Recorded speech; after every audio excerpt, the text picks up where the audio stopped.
जिस पार्टी ने योगी जैसा सीएम दिया, योगी जैसा नेता दिया, उस पार्टी को हिंदुओं ने ठेंगा क्यों दिखाया?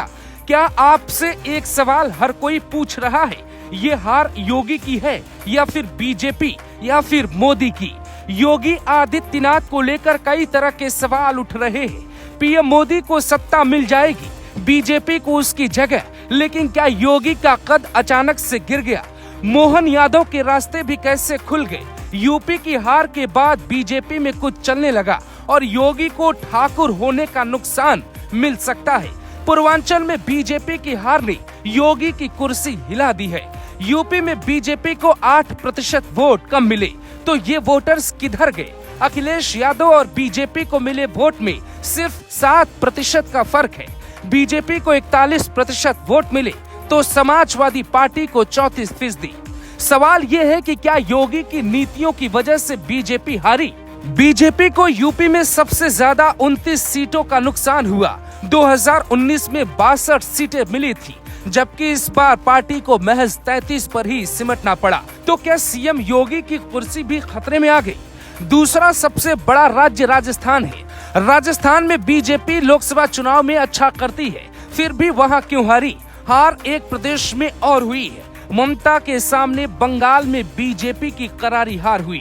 तो ये इशारा क्या है? क्या बीजेपी जनता की नाराजगी को नहीं समझ पाई? अगर हार सिर्फ योगी के राज्य में होती तो वो जिम्मेदार हो सकते थे। बंगाल, राजस्थान जैसे राज्यों की हार की जिम्मेदारी कौन लेगा?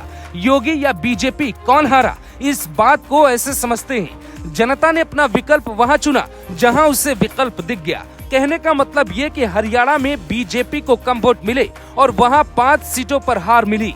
वहां एक सीट ऐसी है जहां सुधार समझा जा सकता है। दिल्ली में बीजेपी 7 सीटों पर जीती।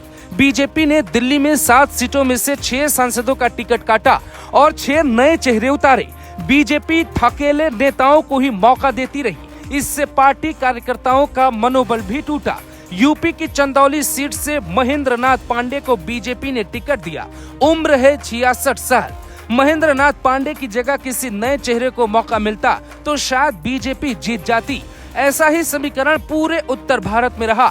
यही कारण है कि 93 सीटों का नुकसान हुआ। मध्य प्रदेश की 29 सीटों को दिलाने वाले मोहन यादव को क्या बीजेपी बड़ी जिम्मेदारी देने वाली है? क्या मोहन यादव अब बीजेपी के राष्ट्रीय चेहरे के तौर पे देखे जाएंगे? मोहन यादव पर आए उसके पहले आपको ये समझना होगा कि क्या ये सिर्फ जातियों का विरोध है या फिर बीजेपी से कोई नाराजगी। यूपी की मिर्जापुर लोकसभा सीट में बीजेपी का गठबंधन अपना दल से था, इस चुनाव में भी है। कहते हैं कि अनुप्रिया पटेल तो क्षेत्रीय नेता हैं, पटेलों की नेता हैं। वो जीत जरूर गई लेकिन सांसें अटकी थी। निषाद पार्टी का जादू भी यूपी और खास तौर से पूर्वांचल में नहीं चला और राज्य भर भी बीजेपी के सुपर फ्लॉप चेहरे के तौर पे साबित हुए। तो क्या बीजेपी को जातियों के विरोध से नहीं बल्कि सही उम्मीदवारों के चयन में दिक्कत की वजह से हार का सामना करना पड़ा? कहते हैं कि 55 सीटों पर योगी के खिलाफ जाकर पार्टी ने टिकट दिया। ये भी दावा है कि योगी का कद छोटा करने के लिए ही ऐसा किया गया था। बीजेपी को विश्वास था कि सिर्फ यूपी में ही गड़बड़ होगा, बंगाल, महाराष्ट्र तो संभाल लेंगे।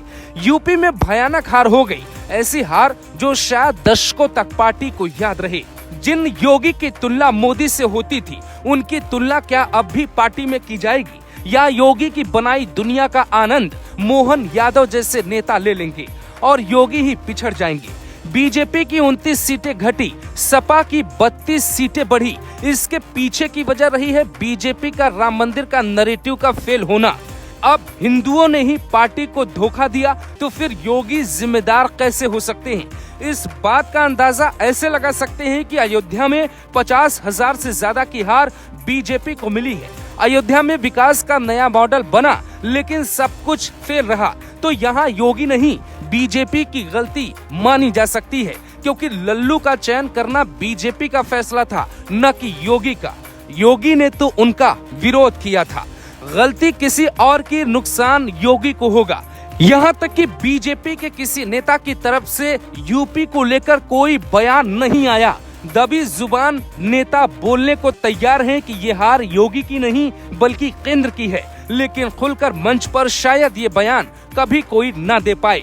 जो योगी रॉकेट की तरह सियासी लड़ाई में ऊपर जा रहे थे, उन्हें आखिरकार गिरा दिया गया। अब गिराने वाली जनता है या पार्टी या भीतरघात करने वाले लोग, ये तो वक्त तय करेगा। हालात अब ऐसे हैं कि योगी को हटाया जा सकता है, इस बात का बहाना बनाकर कि जहां बीजेपी के पास ओबीसी फेस था, वहां बीजेपी ने बेहतर प्रदर्शन किए। कहने को कुछ भी कहिए, फिलहाल यूपी में जो नुकसान हुआ है वो योगी की गलती से ज्यादा बीजेपी की रणनीति की वजह से है। फिर भी जिम्मेदार योगी हो गए, सजा उन्हें मिल सकती है।